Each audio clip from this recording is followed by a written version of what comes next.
Tell him the exact amount in euro and cent and you'll take away the cash. So remember, the vital amount again is €20,322.67. It is over 18s only. Text will cost €2.50 plus your standard message rate to play. You are playing across the Go Loud network of stations and terms and conditions are available on newstalk.com. Off the ball. This is News Talk.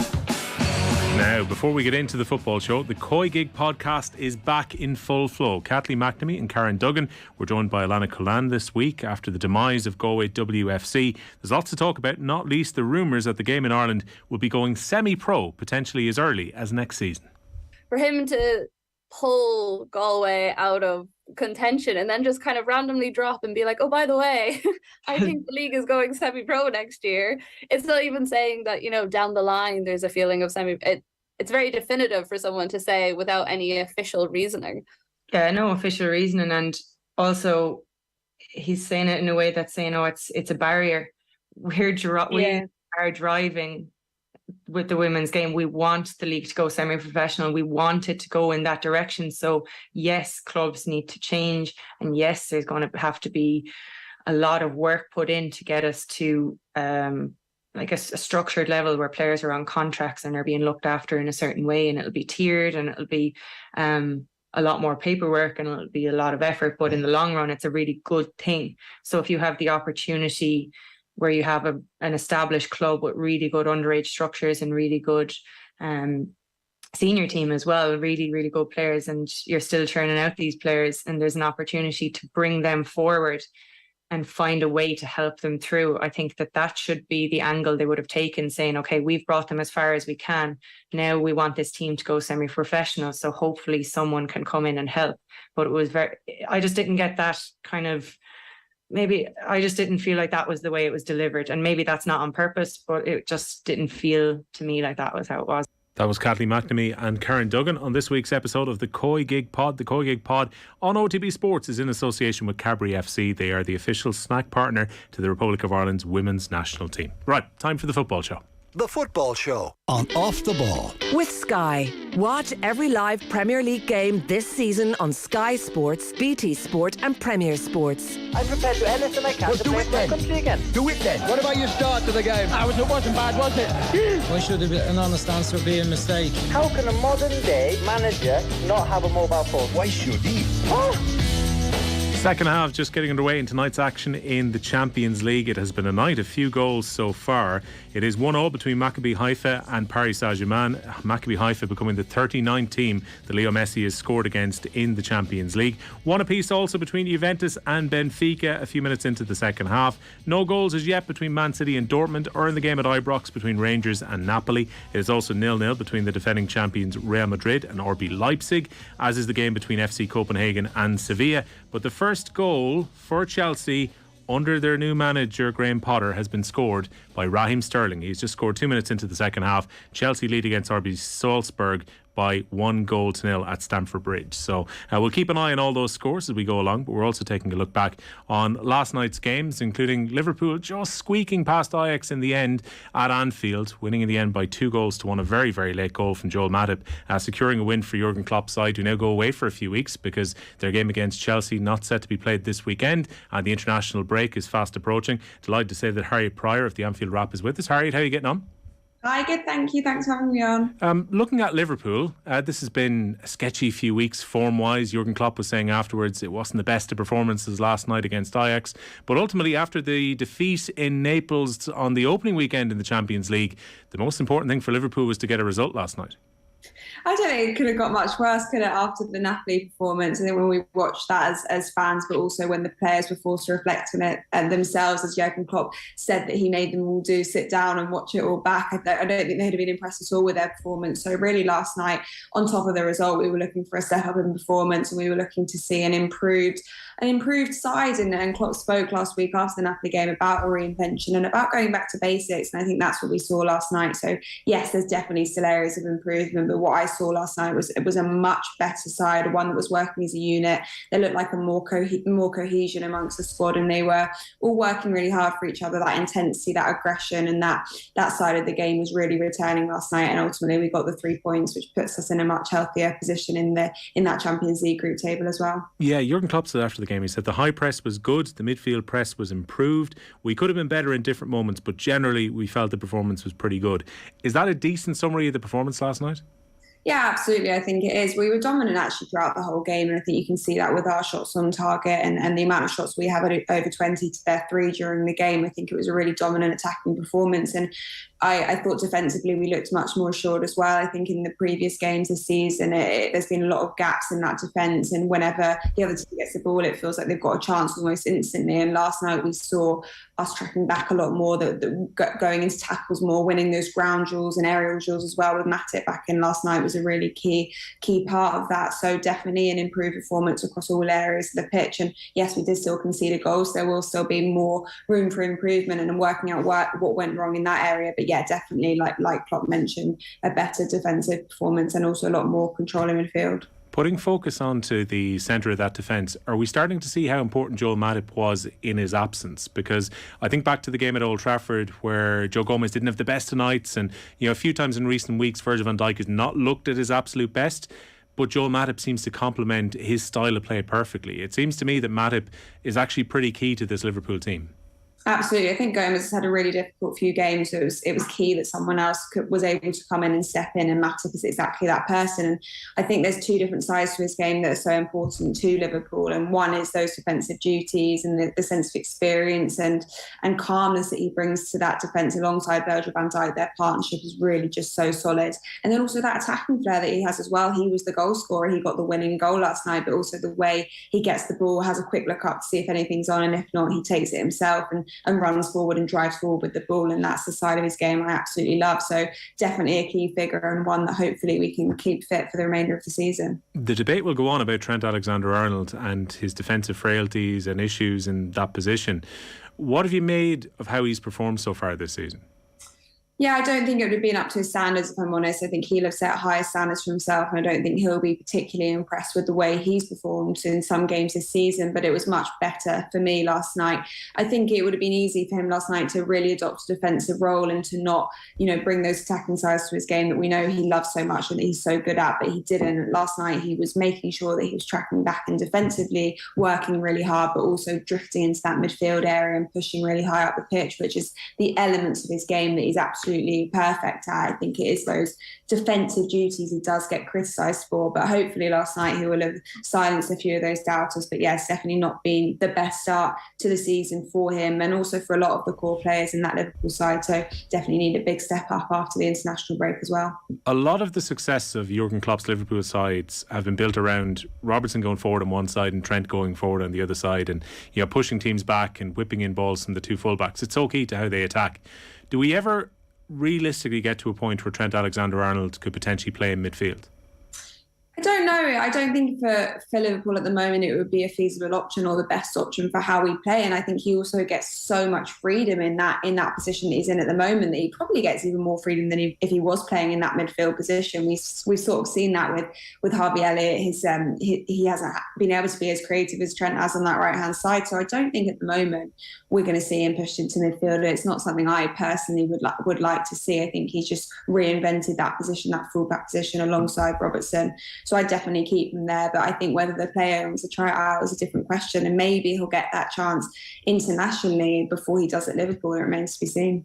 Thiago and Fabinho being back was a big help for the midfield. There have been struggles for both Henderson and for Milner, and possibly arguably at this stage it feels, with the way he's played in some of the games so far this season, that now maybe time has finally caught up with the once evergreen James Milner. But Liverpool's midfield looks more balanced when Fabinho and Thiago is there. yeah, that partnership between the two of them is really, really solid and really impressive. Thiago brings such a different element because he really brings that control to that midfield. And a lot of the conversation around Thiago is how attacking he is and how he spots passes and his vision from that midfield area. But also what I saw last night was how he set the standards in terms of defensive work, how he was getting stuck into tackles. He was basically coming out there as a leader, and not in the sense of him having to tell everyone where to be or what to do like a Henderson or a Van Dijk, but just raising the standards and saying, okay, this is where we're going to play tonight. This is the standard we're going to play at. You all come and join me here. And I think that in doing that, everyone else raised their game. So such a vital figure. We've always known that, and his defensive problems do continue to creep in. So we have to make the most of him while he is fit and available. And hopefully we can manage that to keep that for longer on this season. But it has proved a bit difficult. A player Liverpool were linked with all summer in Jude Bellingham has just scored for Dortmund against Manchester City. So they lead by 1-0. I've turned it off while I'm doing this, so I'll pop that back on afterwards. Don't worry, I'll keep an eye in my left eye in the corner here. But Bellingham has just scored for Dortmund against City. So 1-0 to the Germans at Eastlands. When it comes to Jude Bellingham, I wonder, was Klopp waiting until next year to try and buy a midfielder? Because, by his own admission, he came out in front of the media and said, hey, I was wrong, you were right, we need a midfielder. And Arthur Melo came in very, very late in the window. But the perfect signing would seem to be potentially Bellingham. Jude Bellingham has always been the long-term target, and I think that's maybe what frustrated fans a little bit, is that that this player you want to get eventually, but is it even feasible that we're definitely going to get him next year? I mean, he probably will have a lot of different clubs want to come in for him. Will Dortmund want to let him go at that point? There's a lot of question marks around it, so I think that's why maybe fans got frustrated, because we knew we needed a midfielder. We had been linked with midfielders, Tchouameni, who went to Madrid, and a few others during the course of the window, but no one was pinned down, and so we had to wait to the final day of the transfer window to get someone in on a loan deal, which is far from ideal, and they didn't have enough time to sort of bed in and work out how to play with their teammates before the season started. So that midfield is definitely an area I still believe needs a bit of reinvestment, and hopefully heading into January and then looking ahead to next summer, that's where the investment we put in the squad, because it does still feel a little bit light. Playing devil's advocate slightly here, was it Jurgen Klopp's decision to go a little bit light in midfield and not make a signing? Or I wonder, was it a case of FSG said, you can have a replacement for Mane, and Nunez is going to cost a huge chunk of money, but you won't be able to reinforce midfield? Like, to me, it seemed pretty obvious that they needed a midfielder, even going back to last year.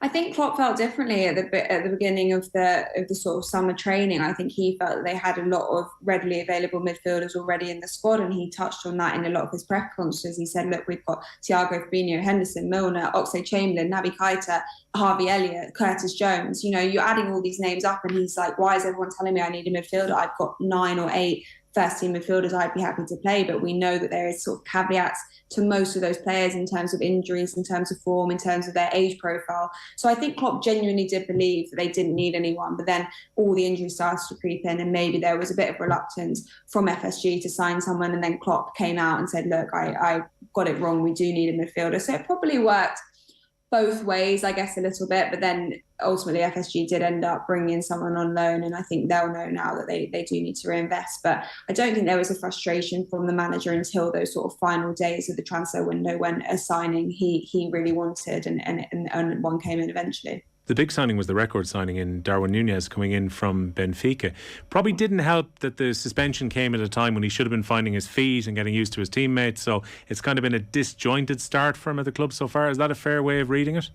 Yeah, I think it has. I actually think he's really impressed whenever we have seen him this season. He's only actually had 2 starts so far, so he hasn't really been able to, like you say, build that momentum and build that sense of rhythm. But it's also a huge transition for the team, playing with this out-and-out striker and a number 9 figure, because for him, he'll feel that, yes, he'll have to take a lot of time to bed in and to work out how Klopp wants him to play in the team. But for the teammates as well, it's far from ideal. That you mentioned, he had 3 games where he literally couldn't get on the pitch. So I do start to see, especially actually last night in the last 20 minutes, how him and Salah might link up, how the midfielders might create chances for him. And I do think he'll definitely come good and be a good sign for Liverpool. And everything can't happen instantly. I think Haaland at City, people are comparing him to, but we already knew what kind of talent Haaland was, and he played at a top team already. So I think he was never going to have to wait too long to prove himself and impose himself. I think Darwin will take a little bit longer, and that's okay. 2 points on Mo Salah. One that really stood out for me, because some people have said maybe he's lost his hunger because he's got his new contract and therefore maybe that desire is not quite there again. There was one point when Ajax were counter-attacking last night when Mo Salah made a lung-bursting run to get back into his own box to be there to actually make an interception. And at the other end, I think that goal was really important for him last night after a frustrating spell in front of goal. Yeah, I don't agree with the mindset thing and the fact that he's lost his hunger. I just don't think that adds up to who Mo Salah is as a professional, as a person. And you saw last night when he did track back and made that interception, how hard he is willing to work every single day in training and during the games as well. And yes, definitely, I think it was a big moment for him to score a goal, because he must feel at the moment like his form is dipping a little bit. And that's not just scoring goals, because often he has an attacking impact even when he's not finding the back of the net, but he will have felt his touch was maybe a little bit off, and there was a few elements of this game that just weren't as perfect and as finely tuned as they usually are. So definitely, I think he'll have taken a lot from getting on the score sheet last night, and hopefully building a bit of confidence now during the international break and moving on into the season into October, which is going to be a really busy month for Liverpool. Yeah, it's been unusual watching Mo Salah's form recently. I think back to the Bournemouth game, where I think anyone who had him in fantasy football was absolutely cursing him for the fact no goals, no assists, and Liverpool would score 9 goals. That seems unthinkable that Mo Salah would not have his hand in any of them, and he had a very good chance which he scooped over the crossbar that day as well. Sometimes this happens to players though. They get into a spell in front of goal and then he could just as easily get back into golden boot form later in the season. Oh, absolutely. I think I just saw that with Sadio Mane last season. He ended the season as one of the best players in the Premier League, and certainly one of Liverpool's key players. And actually, he'd started the season not that strongly. So I think you can definitely see periods of that. So I think he'll be absolutely fine. I don't think anyone would be particularly worried about Mo Salah's long-term scoring form. But yeah, definitely, they're since he came back from Africa, the second half of the season was really tough for him, and it looks like it's sort of followed over into this season a little bit. But I think he will be absolutely fine. Yeah, I think for both Mo Salah and for Erling Haaland, when November and December come around, they may well benefit from not going to the World Cup this time around and actually getting a break. And in Mo Salah's case, you say he's played so much football over the last 18 months, 2 years, because of how successful Liverpool have been in cup competitions, allied with their league form, and then the African Cup of Nations in the middle of that as well. How badly missed is Sadio Mane at the moment? Because even notwithstanding, say, some of the patchy form earlier last season, it's probably taking a while for a front three to emerge now since he's left. Yeah, I think it's a really difficult one to judge, and I think you can't sort of put down poor performances just on the basis that a player like Sadio Mane left. And Diaz has come in technically into his position and performed really well. So while I think it's obviously a factor, I don't think it's the main factor as to why Liverpool haven't been performing to their high standards. And yes, there's a few games in the last few weeks where I'd have loved Sadio Mane to be on the pitch and maybe bail us out, but we haven't got him now. We've got to move on. We've got to try and work with what we've got. And I still believe we've got so many talented options in that forward line. And Diogo Jota's back now. Hopefully Darwin will settle in. We've got Diaz, we've got Salah, we've got Firmino still there. So not too worried about Sadio Mane, but obviously he is missed and he was such a Liverpool legend. So wish him all the best. In a way, has the break possibly come in a good space, the fact these two Premier League games haven't been played? Now I know they have to be restructured and there's probably no good time in the calendar to try and refit these in, and we'll be talking about fixture congestion again the far side of the World Cup as a result of, in the case of some clubs, losing 2 fixtures following the passing of the Queen. But in a way, because of Liverpool's injuries and now some of the players coming back in, I think in theory it might not be a bad thing that Liverpool only had to navigate a Champions League game with the injury crisis that they've had. Yeah, absolutely. I think it's probably come at a good time, although it does feel a bit crazy to have this long period off in a season which, like you mentioned, is going to be so congested with fixtures. So where they'll slot in, I'm not too sure. But I think it's definitely come at a good time because, as you mentioned, there are quite a few injuries still with Liverpool. Andy Robertson was ruled out for the game yesterday, and the game against Chelsea, which has now been postponed. So hopefully by the time Liverpool play their next game against Brighton at Anfield, there will be a fuller squad, and that squad will be looking a bit more healthy, and then we'll be able to push them from there. So definitely a well-timed rest and a deserved rest for some of those players as well. Yeah, and despite any of the question marks that have been over the team, maybe with some of the performances, it would seem that Jurgen Klopp is not going to move away from his template. Like what we saw last night and what we saw in recent weeks, even if it was different agents coming in to play in different positions, Jurgen Klopp is going to stay true to what's worked for him over the last 5 years. I don't think there's been any pushing of a panic button with the poor start to the season. No, absolutely not. And even when he spoke about needing a reinvention, he said it's not got to be anything major. I don't want to change formation. I don't want to do anything drastic. I just want to take this team back to basics, because this is a team, lest we forget, last season that got to the Champions League final, the last day of the Premier League, won the FA Cup, won the League Cup. So I don't think that anyone's under false pretenses that they need a huge shuffle and anything needs to be drastically changed. So Klopp will stick to what he knows, because it's a winning formula, and he knows that if the players are all performing to the level they should be and the standards that he expects of them, that they'll be absolutely fine. How does Naby Keita fit back into this midfield potentially when he comes back in now too? Because again, it seems he was about to come back and then he had a little bit of a setback and then wasn't available a bit, and so therefore they had to kind of plug the midfield gaps during that bad spell of form. Does Naby Keita fit back into that first choice 11 when he's back fit, or where is Keita at with the club now? Oh, it depends who else is available. I think if Fabinho, Henderson and Thiago are all fit, I don't think Naby's slots straight back in. Unfortunately for him, I think he's had a really difficult time at Liverpool with injuries and various different things ruling him out just as he's about to find his form. We kind of describe it as a bit of a roller coaster, because he's up and he seems to be performing really well, and then he gets an injury again. So it will be, I think he's out until at least October, Klopp has said, and we don't even particularly know what the issue is and how long he is going to be out for. So I don't think he'll slot straight back in, but hopefully he still will have a big role to play this season, because in his good games, he is such a good midfielder and can bring so much to the Liverpool side, but he just does have those spells of injuries or lack of consistency or poor performances. So still a really key figure, and I wonder what will happen in the future, whether he will be moved on in summer when his contract runs out. Does Jordan Henderson still have a big future at the club? I mean, he's had a rocky run of form here, but maybe not helped by the fact there weren't runners in midfield at the same time. Where's Henderson at?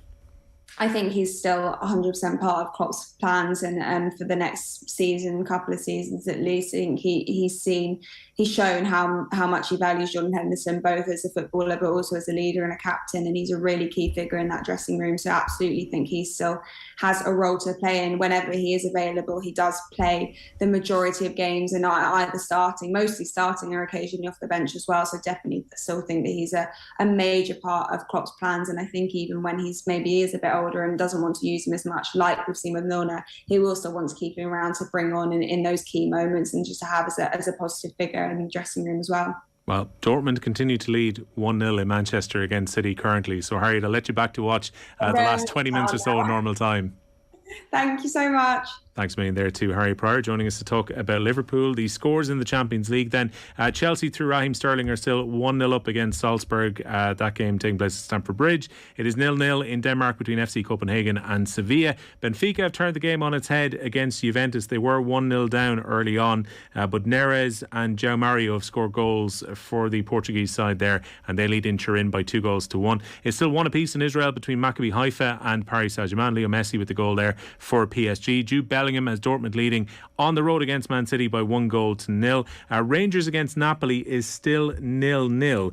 There was a missed penalty by Zielinski, who scored a penalty last week against Liverpool. Sands was sent off for Rangers, so they're down to 10 men, but it's still goalless at Ibrox. And also 0-0 with about 18 minutes to go in the Spanish capital of Madrid. It is Real Madrid 0, RB Leipzig 0. Of course, football here on OTB is brought to you by Sky. You can watch every UEFA Champions League and Europa League match this season live on BT Sport. We'll be back in a minute. Football on Off the Ball. With Sky. Watch every live Premier League game this season on Sky Sports, BT Sport and Premier Sports.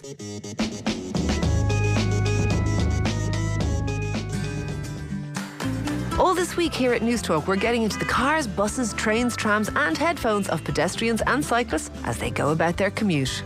We've given our commuter survey the green light, and all week we'll follow you on your commute from navigating public transport and the country's worst bottlenecks to getting answers from transport experts. So come along for the ride and tune in all this week. Celebrate European Week of Sport this September at the Be Active Festival. An action-packed day out for the whole family at Sport Ireland Campus, Blanchardstown. Come and try new sports, fitness challenges and skill tests at Ireland's biggest sporting festival. Meet sporting legends. Check out the Inflatable Zone, Village Food Market and much more. There's something for everyone at the Be Active Festival. Saturday, September 24th at Sport Ireland Campus, Blanchardstown. Book your tickets now at beactivefestival.ie. Have a look at this. I ordered a bouquet from flowers.ie and they sent me a video. Oh, wow. I only ordered them this morning. Flowers.ie offers same-day delivery. Really? And do they send everyone a video? Yeah, so you can check that they're just right. Oh, that's very clever. And are they for a special someone? Well, why don't you answer the door and find out? Say it with flowers from www.flowers.ie. Rated 5 stars on Trustpilot. When conflict strikes, hunger soon follows. This year, 50 million people are at risk of dying of hunger due to conflict. That's 10 times the population of Ireland. Will you help a family survive? Visit concern.net and help save lives. Because conflict can be deadly, but nothing kills like hunger. Football on Off the Ball. With Sky. Watch Premier League, Women's Super League, EFL, Scottish Premiership and much more. Live on Sky Sports. Welcome back to the football show. Kylian Mbappe has just given PSG the lead away to Maccabi Haifa. It is now 2-1 to PSG. The goals from Messi scoring the first one. Second one he has set up for Kylian Mbappe. So they lead by 2-1. Benfica ahead by the same scoreline away from home against Juventus. Napoli have now taken the lead against Rangers. Zielinski missed a penalty while Politano has just scored in the 70th minute for the Italian side there. They lead at Ibrox by 1-0. Elsewhere, still 1-0 to Chelsea against Salzburg. Raheem Sterling scoring that one early in the second half. And Dortmund lead against Man City by 1-0. Jude Bellingham scoring the goal for Dortmund there. Mick is back with me. And if you think about it, Mick, with Jude Bellingham, we're talking about Liverpool being long-term suitors. I get the feeling half of Europe will be suitors for Jude Bellingham if he becomes available next year. Yeah, I wonder how much work they're doing behind the scenes, because there is a sense of, assumption. It seems to me, anyway. Although, you have to be wary about how much of it is media talking and actually what we don't know is going on behind the scenes. Does it feel a bit like Jadon Sancho, though, where it seemed almost inevitable that he would go back to England at a point, and Dortmund, for all of their protests, know that he has a price and Premier League teams. This is the issue with Dortmund in general, I think. You know what I mean? And he's almost taken over from Haaland this year as their poster boy, and they do try and get a year or two out of those guys, and then hopefully have somebody else on the way. But his celebration was very much of the jersey. When he scored the goal, it was into the crowd and, pulling at the heartstrings, literally. So, I'm sure he's loving it there. But at the same time, I don't think that stops him from joining Liverpool when the season's up. I don't know. Again, I think you're right. I think there'll be huge competition. I think the price goes up every. It's funny about the idea of we leave it until we're in the right position. The price goes up on Jude Bellingham every time he plays football. Especially if he plays in the World Cup, because he's been on the periphery for England. I was actually saying that because I was just looking through the England squad for a completely different reason and thinking to myself, Bellingham has to play now, doesn't he? It depends. Like, if Southgate is going to go with the 8 defensive players again, which he might do, including goalkeeper, obviously, so seven outfield he might want players. to, but when you think of Phillips isn't playing much at Man City, you have to give Bellingham, someone like that, a chance, and just at least he can do both, and it gives you just that little bit more positivity. If you're England, go and win the World Cup. Don't just try and survive your way through the World Cup. Yeah, which I think what they did in the Euros. I think so. I think that was one of the criticisms, that they had all these exciting attacking players. Like Bellingham had come off the back of a good season with Dortmund. Yeah. For the best part, he was on the bench. Sancho had a good season, was on the bench. Saka was there as an available option. It was only really later in the World Cup that he was unleashed a little bit. That England had all this talent, particularly in the attacking areas, and yet Southgate was more than happy to play 2 right backs. Always go safety first. Yeah.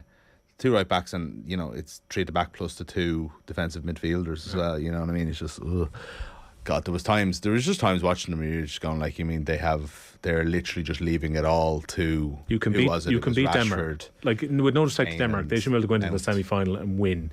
They shouldn't have had to go, let's take this right down to the last minute. No, of course not. Well, they were poor in a lot of those games. And I think it's funny because I don't get worked up about England winning or losing. Ultimately, I think there's a bit of sport in wanting them to lose in international tournaments. It's nothing to do with anti-Englishness or hatred or anything like that. But there's also a party that wants potential to win out. And we do see how good this team could be. And Southgate gets a free ride by happening to have the best group of English players I think there's ever been. Yep. And obviously they've achieved a certain amount. But at some point, surely you have to say, the best league, we've probably got the best squad of players. At some point, if it was Brazil, if it was Germany, if it was even Italy, if you don't win this tournament, No, most you of these haven't English done players, a good job. Whereas England don't have that mindset, and it's a loser's mindset. but they shouldn't have that because they've won big tournaments at underage level. Yeah. I know that doesn't necessarily translate, but sure, You know what I sorry, mean, but though? what I mean is the squad and all that probably have the we want to win it. But what I'm saying is between Safety the first media manager. and the FA and everything else, Southgate is this like what a job he's done, as opposed to why haven't we won a tournament? Whereas maybe that's actually fairer, but it's not how Brazil and all these other and the countries who actually go and do regularly win tournaments operate. Yeah, and look, I don't think there's any really kind of outstanding candidate going into this World Cup either, where England can actually feel that they couldn't beat them. I think on their night, England could beat Argentina, Spain, Brazil, the leading contenders going to this World Cup, and maybe caution caught up with them in the European final as well. It is still 1-0 to Dortmund against Man City. Napoli lead by 1-0 away to Rangers. Real Madrid and RB Leipzig is still 0-0. Real Madrid making hard work of some of their fixtures in recent weeks. Juventus 2-1 down against Benfica. 0-0 between Copenhagen and Sevilla, and Chelsea lead against Salzburg by 1-0. Celtic got a decent result earlier, make a way to Shakhtar, albeit it was played in Warsaw as opposed to being played in Donetsk. But Celtic up and running with a point. And I don't know, I was impressed with how they played in the game against Real Madrid for about an hour, and then it went to pot after that. But Celtic could still potentially qualify here. Yeah, it's not the worst group in the world. No. You know, you want Real Madrid. Are Real Madrid winning, did you say? Real Madrid are 0-0. They prefer yeah. them to beat Leipzig just to... You want them to go and win all their games. The fact that Leipzig lost to Shakhtar would suggest maybe, it puts them behind a little bit. If Celtic had held on to the lead tonight, they're in great position. I don't know. We'll have to wait and see. I think these you have to remember as well with a group like this that endurance becomes a thing as well. You know, it's like there's only a team like Celtic realistically haven't got Champions League experience. They have to rise themselves to make this a big night every single time. The Champions League has been played off very, very quickly this year, obviously, and making the big night 6 times over the course of 7 or 8 weeks is not the easiest thing in the world either, you know? Yeah, even harder this year because there's no breaks. Effectively, exactly. October we're just the international break, and I think that's it. There might be one more, but other than that, it's just bang all the way through to the World Cup. Goal at Stamford Bridge, by the way. Yes. Noah Okafor has scored for Salzburg. It's one apiece between Chelsea and Salzburg now. So Graham Potter's side have got a bit to do in the last 15 minutes of that game. Chelsea only get a point there at home. They're only on 1 after 2. Still think they'll get through. Well, it was a very poor result for them first day out against Dinamo Zagreb away from home. They've got 2 games coming up against AC Milan over the next couple of games, and it puts a bit of pressure on Chelsea, particularly if they drop points at home against Salzburg. But it's going to take a while, Mick. He's had 4 or 5 days, probably 2 or 3 days of training sessions for Graham Potter, given they didn't have a game last weekend. If he is trying to implement change, it's going to take a lot longer than a week to be able to do so. Yeah, of course it is. But there is also let's face it, there's a few different elements to the job, and one of them is can you pick a team and get them up for this game and go out and beat a team that you're much better than? You know, that is just one part of it. They should be able to do that. You know, I'm not saying you judge him on it, but you know, Graham Potter should have that in his arsenal as well as the long rebuild. That is going to obviously take time, you know. Yeah, goal for Real Madrid against RB Leipzig, which is probably good news for Celtic fans. And you want Madrid to win every game in that group. 100%. Yeah. Fede Valverde has scored the goal for Real Madrid. They lead by 1-0. He was very, very good for them against Mallorca at the weekend in La Liga as well. We'll keep an eye on all the goals that have been going in. Now, you've been crunching the numbers, Mick, and that's what you've been doing in the background while I was giving out the scores, because you had to have a look at Ireland the English teams potentially north versus south in the state of origin version that you suggested live on air, which made me go off on a complete tangent in my life that is absolutely irrelevant to anything that will ever happen. Don't even care about England, but yes, I went through a load of players. 42 players have now been broken into north and south here. Yeah, but unfortunately I haven't been able to position them quite yet. But I've got a back 5 if you want. Go on, start that one. Do you want north or south? Let's go north. So okay, so the North's back 5. Jordan Pickford in goals. Okay. Now you could have Aaron Ramsdale in goals, probably at this stage. Better options, the North on this. Yeah, okay. Kyle Walker right back. Yeah. Trent Alexander-Arnold is obviously another option there. Depends on it depends what you're looking for in a footballer. Will, depends what your style of play is. Go on. Your centre backs are England centre backs, Stones and Maguire. I think I could probably do better than Maguire. I just have to have a quick look through it. But you never think about this. But go on. Left back, Ben Chilwell. Yeah. Again, these are all like, other than Walker and Pickford, this is like England's first choice back five, and three of them. Well, I suppose John Stones is playing regularly. Maguire and Chilwell are not in favour, I suppose. Yeah. The next one you've got the wrong way around. So Phillips should be on the North team. And Rice ignore that for now because I haven't got the midfield yet. But the back four the back five for the South then is Nick Pope, who I was surprised to see is from. Again, here's what I did with this. This is complicated because the Midlands it's a thing in itself. I just drew a line under Birmingham. I thought that was fair. So Birmingham people, Coventry, I think as well, are in the north. Anything like Northampton, that sort of area, is in the south. Okay, so Pope is in the south. Reece James, Ben White, Tyrone Mings, and Matt Targett. Oh wow! As left back. I couldn't get another left back. Will, I don't know. Maybe I'm. This is getting in somebody. a technicality here because he's born in. You could put Erling Haaland in if you could put Targett in. Why? What do you mean? Haaland was born in England. But sure, what's Targett got to do with anything? Does he not play for? No, you're thinking of Matt. I'm thinking of Matty Cash. Sorry, Targett. The other, I think it's the other Aston Villa even fullback. Though Targett has gone to Newcastle now. So no, Matt Targett is English. Will he get an England cap? I don't know. I did see an article calling for. The reason I remembered him was I was looking for English players I'd forgotten, and there was an article calling for a Matt Targett call up. Right. The Gareth Southgate's latest squad. I think we might find a better left back. We have to think about that. We might. Okay, yeah. And also, listeners, let's go. Yeah. So what I have then is Declan Rice as the holding midfielder versus Calvin Phillips, and I haven't got any further. I've got Jude Bellingham on the north because we've given Birmingham to the north. And who's my other central midfielder from the south? Will you've the list there in front of you? Go on. Yeah, let's have a look. Let's pick some. Harvey Elliott. Have I jumped in too fast? I know. You're going a bit too fast possibly with that one. The thing I find interesting, just as I go through them here, you've put Jack Grealish for the north. There's going to be so many of these that are going to be. I've just drawn a line under Birmingham. It's very, very arbitrary. Maybe when Todd Bowley gets his way, he'll have a better system. Let's put Mason Mount into midfield, surely. As a central mid, okay. Yeah, it'd be an attacking centre mid, but he definitely gets in the team. That's fine. Okay, so now we need our. We've got 4 forwards. We've got 4-2-4 here. Right, okay. I always love this is the default when you're like, we can just pick a whole load of attackers. So like the South, they're incredibly blessed here when I look at this. So obviously Harry Kane is going to go straight into the team. Yes. Then let's have a look at some of the others. Bukayo Saka is probably going to start. Jadon Sancho, I didn't even realise was from. He's London, isn't he? Yeah, I thought he was from Manchester, but not. So you've got Sancho, Saka, Kane, and you have a few other options that could potentially go in here, like Watkins, possibly. Yeah. This is great radio. Yeah, all right, let's put Ollie Watkins in. How about putting James Ward-Prowse in midfield and putting Mount, Kane, Saka, and Sancho? Yeah, as our attackers. Yeah, that works. Okay. So then for the north, are you putting Marcus Rashford in to start? I think you probably are. You would half an England team. Your choices are Rashford. Your choices are Calvert-Lewin.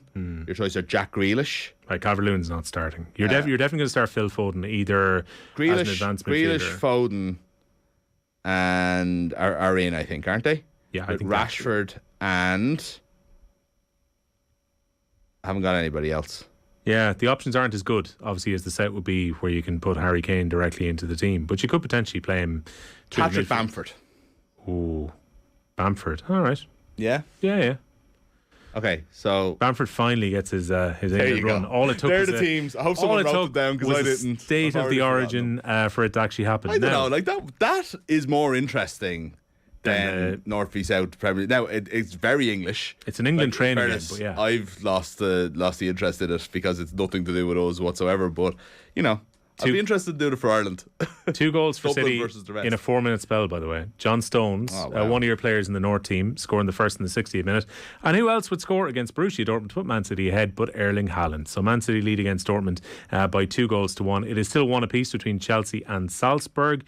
Napoli still lead at Ibrox against Rangers by 1-0. Real Madrid 1, Leipzig 0, and PSG leading on the road against Maccabi Haifa by 2-1. We'll keep an eye on all those goals throughout. We wanted to talk about Ireland as well, because again there's Football League games and Championship games which are back on, and as a result we're looking at a lot of Irish players here currently. One that jumps to mind straight away, because the squad is going to be named tomorrow by Stephen Kenny. I think of Michael Obafemi, who scored that wonderful goal against Scotland, put in that really good performance in that game at the Aviva as well, and then he gets denied a move to Burnley in the effective closing 24 hours of the transfer window. Obafemi made it fairly clear that he wanted to leave, and he's been subsequently left out of the squad. So he's now fallen into a position where he's not playing at Swansea after sulking about not getting the move.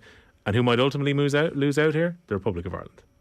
Yeah. Oh, without doubt, this is terrible. And people, I don't know if people have realised that Obafemi, who obviously did so well at Swansea the second half of last season and started off this season pretty okay as well, is so out of favour. And it seems to be from we'll call it a falling out at the very least, with the manager, Russell Martin, isn't it? And, this isn't good news at all, but he hasn't been in the last two squads. It's not even on the bench, for Swansea. A Swansea team who I think need him. So this isn't great, and that's a worry for Stephen Kenny. I think he'll be in the squad tomorrow, because I don't think he hasn't been out of favour for that long. He's played football this year, but not great when we think about our attacking options. Yeah, the exact quote from Russell Martin after the game last evening was, Obafemi is not in the right frame of mind to play, and as a result of the turbulence on the transfer deadline day, Obafemi has been left out of the squad. I think Mickey has to put his head down, though. Because of the nature of the transfer window, there's no benefit to Obafemi to now drop out of the team at Swansea. He may as well play well at Swansea and try and get a move in January. Yeah, of course he should, but that's not to say he will. And that's the problem. And it seems look, Rav Hasenhüttl had, I think, both a lot of time for Michael Obafemi and also was tearing his hair out about him. And he said as much in interviews that I think were unfair on a young guy at the time. But at the same time, it did give us it gave us a very, very clear view as to what he thought of him.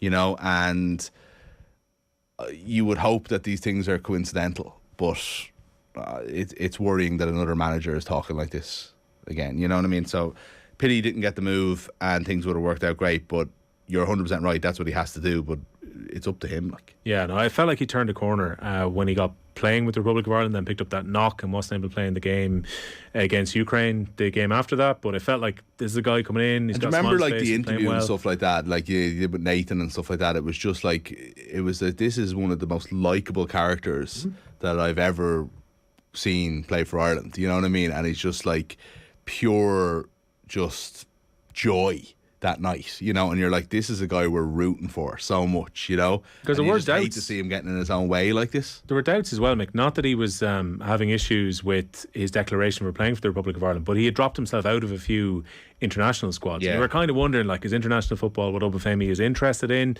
And then he comes back in. I think most people were very much on the Obafemi bandwagon after the Scotland game, largely because you mentioned he's smiling, he's talking about how happy he is to be playing for the country, he's really looking forward to playing in these upcoming games in the Nations League. And now, look, Stephen Kenny's got a decision to make. I'm with you. I think he comes in, and largely as well because some of the other striking options either aren't scoring, or in Adamida's case, he's just coming back from injury. So Adamida is interesting. So let's talk. I would be interested to see if Ida's going to be in this squad, because he obviously came back, and we were all delighted to see him after a long-term injury and scored in the League Cup. He hasn't been in. Now, there's less subs available to Championship teams than there is to Premier League teams, right? But at the same time, he hasn't even been in a squad for Dean Smith at Norwich since. And I'm looking at it today, and there doesn't seem to be an injury there, but he's not. They beat Bristol City 3-2. Pookie scored twice. Sargent, Norwich fans seem to love this guy, so they're two attacking options straight away. And you're like Adamida, who had, before his injury, had made himself first choice at Norwich, and now it's like, when's he going to get that chance? Because if he doesn't have football, then Smith's not going to throw him in this promotion challenge. But if he's not, how's he going to get football? It's catch-22, so that's a pity. Luckily, we've got Chidozie Ogbene in the form of his life, scored again tonight. Rotherham won 3-0. Georgie Kelly scored in that match as well. So he's getting a fair look in at Rotherham this year as well. I think it's probably too early to be thinking about a call up for him, but I think so. Just one to keep in mind. I think sometimes they talk about the magic plane, that when players go over to England and do well for a while, they get into squads, but I think Georgie would have to do this for a consistent basis. No, I Like, agree. It was great. I do agree. Final day of the season last year, was delighted for him when he scored, and yeah, you know, it was a fantastic goal as well. And Rotherham go up, and now he's getting to play at a higher level. The fact that both of them, and especially Ogbene, are not seeing any issue with the step up to the Championship is great. And Ogbene has a more central role, like literally and figuratively, in the Rotherham team than he did in League One last year. You know, so, and he's obviously taken it with both hands. So that's obviously good news for Kenny. Even if you just look tonight alone, and there's obviously games last night as well. You've got Reading hammered to Sunderland at home, but you know, I watched actually a bit of Reading last week, and like Jeff Hendrick looks like he is one of their key central players. It's the role that Ireland has needed Jeff Hendrick to have for quite a while, and it's working out well. Obviously it hasn't tonight. Last night you had a very interesting game with Cardiff winning, with Callum O'Dowda scoring. Callum O'Dowda's move to Cardiff has been a success. He was joined by Callum Robinson at the end of the transfer window. 2 assists for Robinson last night, rave reviews. And then another team that I think are seriously worth talking about, and in terms of like players that we might have forgotten about along the lines of Callum O'Dowda, is Preston. Talked about them a little bit. Troy Parrott's obviously there. A lot of people will look at their results, a lot of 0-0 draws. They drew 1-1 last night. It was a goal fest at Deepdale. But like Morse code, it's 0-0, 1-0. Yeah, exactly. 0-0. I think they'd scored 2 and conceded 2 up before last night, so like insane stuff. But Troy Parrott's obviously playing up front for them, and it doesn't look great because he's not getting the goals and assists. But if you actually read the reports of those games, or read what Preston fans are saying, or even just see what the manager is doing, it's just picking him up front, taking off the other striker, Parrott's playing the 90 minutes, really good reviews. Obviously needs the goals, but Troy Parrott's doing well in the Championship this year. It's not like when he was his first two seasons ago at Millwall. This is a different story. But he's also joined by Greg Cunningham on that team, which is great, but also at left wing back, and man of the match every single time I check a Preston game, be either by the club or the official man of the match for the game, is Robbie Brady. Robbie Brady is, I'm almost sure, going to be in this squad tomorrow, and I think he has to. He could be jumping to the starting left wing back. Yeah. Now James McLean is playing very well for Wigan as well. Again, we kind of think like he's back up into the Championship, having played in League One last year, which was way below his level.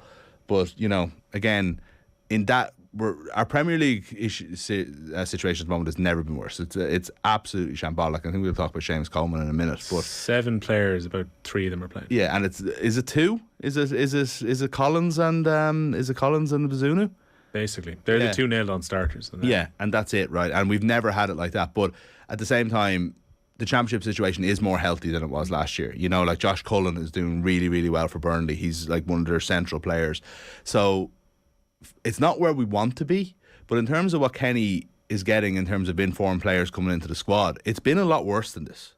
You know, so I think that way we should be thinking, like, again, when was the last time he had Callum O'Dowda available to him, either through not playing football or being injured? You know, it's been a good while. You go back to the... He might not even make this squad, though. No, you know what I yeah. mean? If you think of it that way, it's like that's more options than Kenny has had in the while. Kenny likes him, though. He played him in the playoff away from home. So again, he has trust in him in those kind of big games as well. I'd agree with you about the left back position as well, that there's a bit of strength there, which maybe has someone there previously. So even if Enda Stevens is a little bit maybe out of favour, at the same time, there are options. McLean, again, it was nice to see him celebrate at the end of the game last night. And then, as you say, Robbie Brady can play it there. I think Robbie Brady has to be in because of where Robbie Brady can play. So he can play advanced on the left, he can play left wing back, he can play more centrally, he can play in midfield. He just gives options. Real Madrid have beaten Leipzig by 2-0. Napoli now lead against Rangers by 3-0 in the last minute. Elsewhere, the third goal for PSG, all of their trident have scored now. Neymar with the third goal as they lead in Israel by 3-1. Man City against Dortmund has just finished 2-1, so those 2 goals in the 4-minute spell for City in the second half has given them all 3 points. It looks like Benfica are going to beat Juventus. They're in the 94th minute now. Benfica lead by 2-1. It has finished 0-0 between FC Copenhagen and Sevilla, and it's 1-1 deep in injury time between Chelsea and Salzburg, so potentially Graham Potter might be starting with a draw.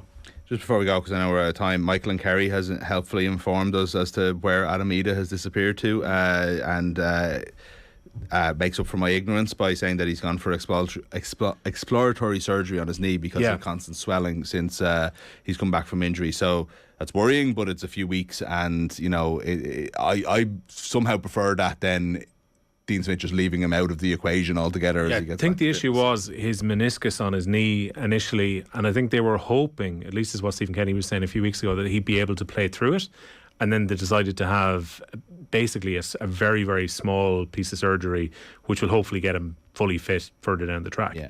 But it means he probably doesn't start up front this time round. Interesting though whether Obafemi might play through the centre. Yeah, I think he might. You know, I think Parrott will probably start. But look, we've got the 2 games and we'll see how it goes. In terms of, we'll talk about that like obviously next week. In terms of the squad, which is tomorrow, and we don't have time to go into it now, but it's going to be a big headline. Coleman and Duffy. If both question mark. Duffy, absolutely a question mark. But if Seamus Coleman isn't named the squad, and there's a good chance of it, Ireland captain could be the big end of an era. But you know, he's not getting a look in at all with Everton, and there are options in defence where he wants, especially as he's played most of his games as one of the central 3 recently. It'd be a huge and I think sad day for Irish football. But it also might need to happen this time. My guess is Coleman will get in, and Coleman will be considered as a centre back while being selected in the squad. Got a lot of the problem is, centre-backs as you playing said, very well. centre backs are really well stocked. John Egan, Amabamidele is having the form of his life. Collins, Premier League Collins starter. obviously is a nailed on one now. Darragh O'Shea's back in the West Brom team playing very well. You know, you've even got like Jimmy Dunn, Darragh Lenihan. You know what I mean? There's loads of options of people that are playing football. You know? The thing is with Seamus Coleman, he covers right back, he covers right centre back. I think he just about gets in tomorrow. That squad will be named tomorrow, and Chelsea have just drawn against Salzburg with 1-1. It is finished up. We'll be back in a moment. Football on Off the Ball. With Sky. Watch every live Premier League game this season on Sky Sports, BT Sport and Premier Sports. Things that put people off on a first date. Showing up late and getting your name wrong? Always a great start. Looking at their phone more than you? Hello? Someone who only talks about themselves. Oh, really? God, aren't you great? Look, no one said dating is perfect, but at GoDating.ie, we promise we'll always try and find your perfect match. Because somewhere out there, there's someone for you. And GoDating.ie will help you find them. Yes, even you, socks and sandals guy. Go on, go for it with GoDating.ie. You could win free fuel for a year with Top Oil. That's worth $2,500 in petrol or diesel. There's a winner every month. To enter, visit topoilwin.ie. At Screwfix, we're giving you unbeatable value by cutting thousands of prices and trade essentials. Shop online or